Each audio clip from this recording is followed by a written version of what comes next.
publish it, man, public on video. YouTube, my Patreon, Sean G.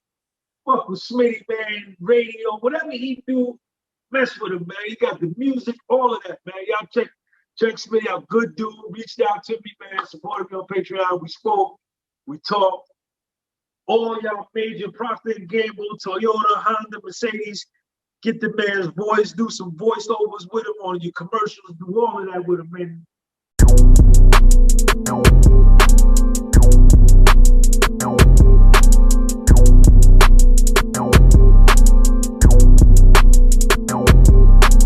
All right, man. How you living, Sean G? Man, I'm living good, Smitty. How you doing, man? Yeah, I'm doing pretty good, man. Appreciate you so much, man, for doing this interview session with me, man. Like you've been doing your thing out here. I've definitely been watching you, paying attention. You know, you're a huge inspiration, and we need more men like you to really reach out to the new generation, and even your generation, the generation that came right after you, because we're lacking leaders right now in a positive way. We have a lot of people doing a lot of negative stuff, but you, man, you're doing the best thing that you can possibly do, man. And thank you so much for all that you do, Sean G. For sure, Thank man. you, Smitty, man. I want to thank you for inviting me on your program, man. I appreciate you, man. You subscribe to my Patreon. I appreciate you and all the support you give me, man. Oh yeah, for sure, man. So I want to run it back a little bit, and get a quick background of what it was like for you growing up. So you're originally from Passaic, New Jersey, is that correct? Okay, so I was born in Passaic, raised in Clifton. Okay, born in Passaic, raised in Clifton. Okay, so you were two towns right next door to each other. Okay, cool. So talk to me about Clifton. When you stepping out your door and stepping out the house, and you're just exploring the world as a child, what was it like growing up in Clifton, New Jersey? Well, I was a single, my mother was the same. I grew up in a single mother household. Clifton was a middle class town at that time. Wasn't a lot of blacks in the town. I had pretty much everything every other kid that I was growing up with had. I got a new bike every Christmas. I got a new big wheel every Christmas.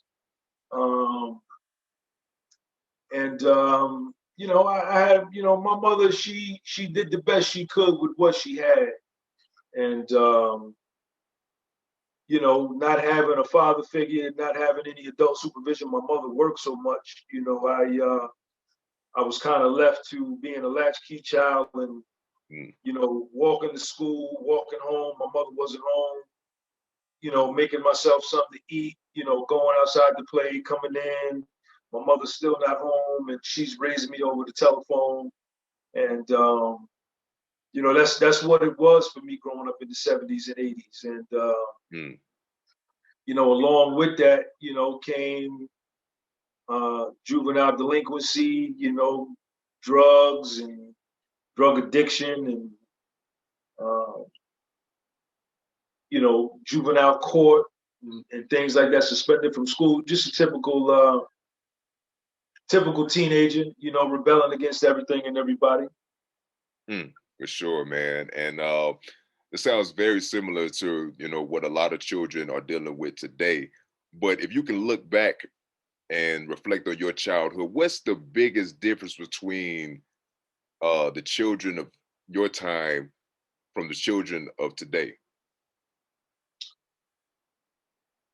Smitty, man, we talk about this all the time. Most of the kids that I hung around, most of the kids during that time were latchkey kids, meaning that their mother or their parents worked. You had a key.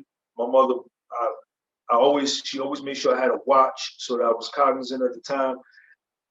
More responsibility to be independent was heaped on me.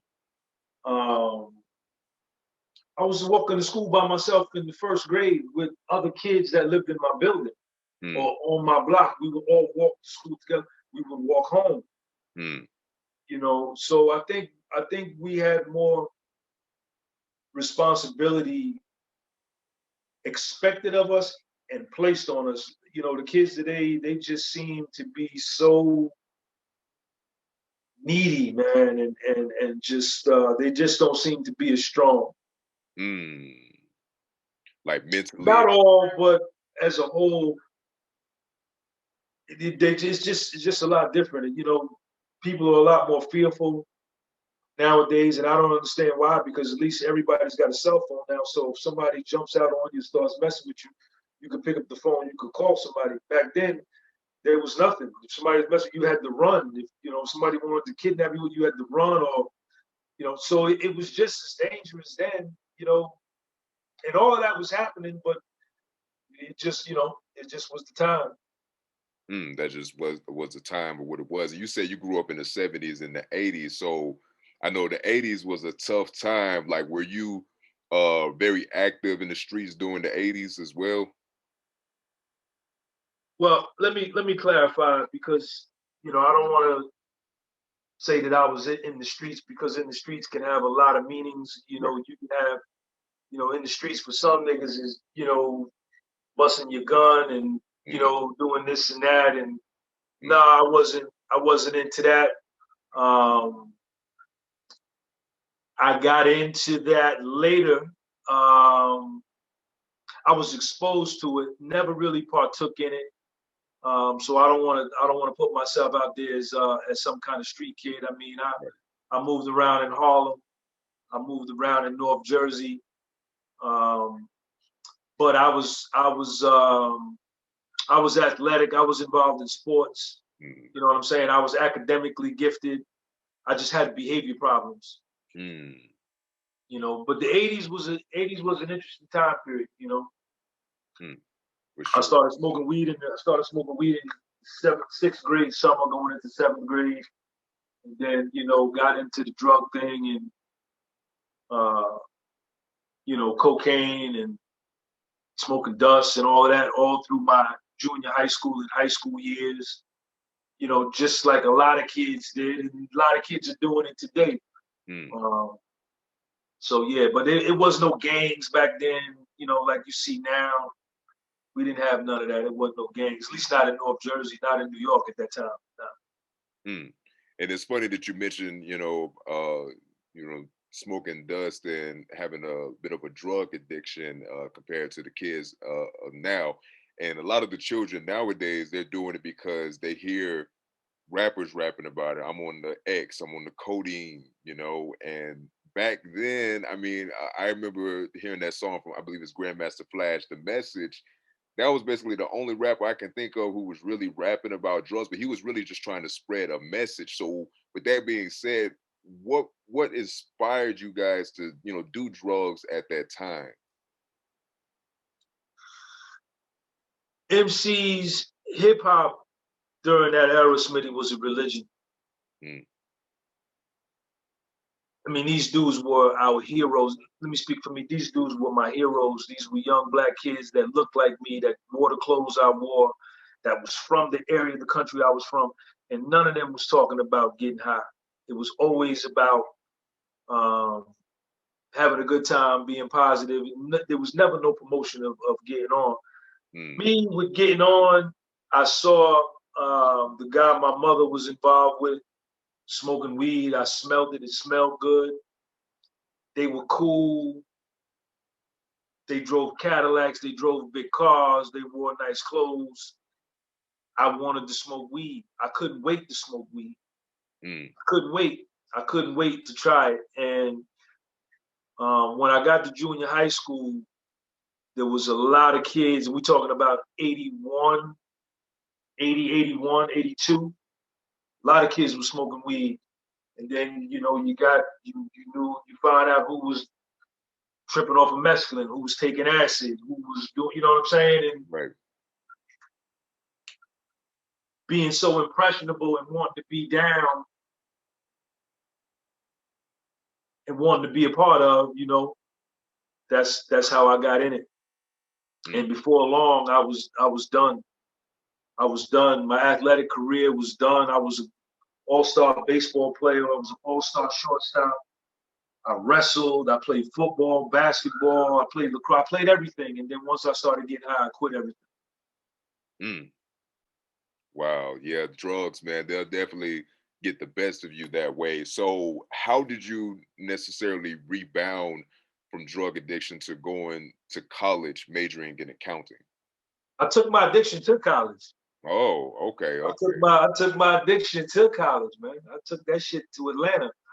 I thought New York was my problem. I thought Harlem was my problem. And I said, well, when I go to school, when I go down to Atlanta, you know, New York will be here. I'll be down there. I won't get high no more. But Mm, wherever you go, you take you with you. And you know, I got down to Atlanta. They was, you know, niggas on the campus was smoking weed. It was all around. mhm, And you know, I took me with me, and eventually, my addiction uh, just beat me into submission. mm, Um, Dropped out of college in 1989.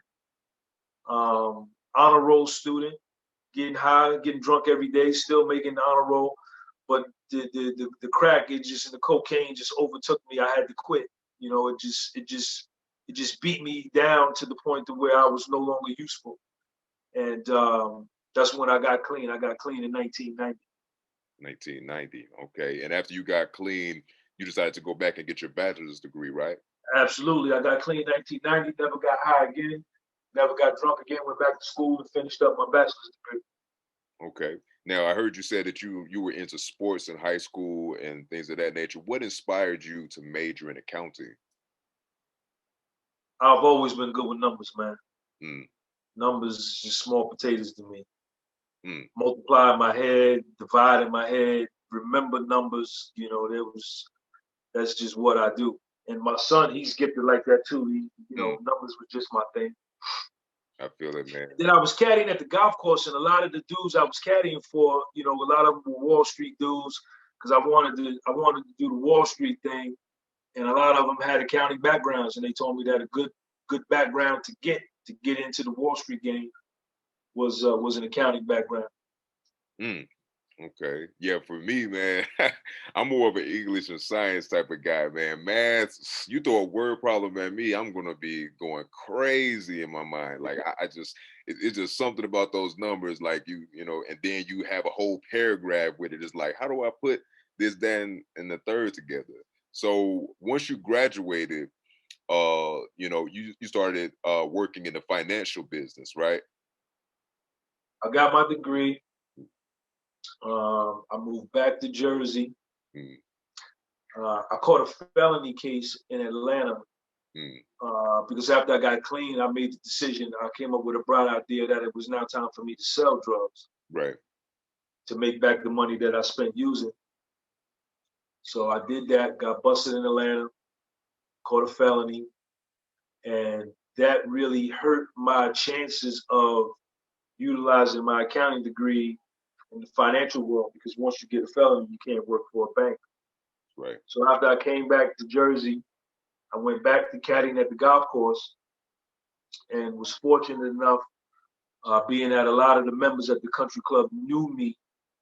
You know, I told them I had a felony. You know, these were some real power players, and they were able to make some phone calls and move some things out of the way in order for me to get a job, even with the felony conviction. So then I started Mhm. working in the corporate world.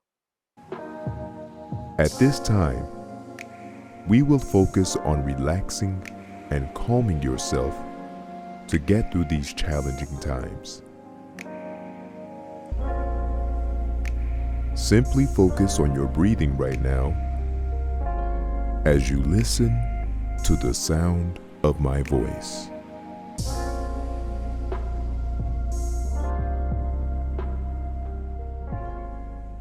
Inhale.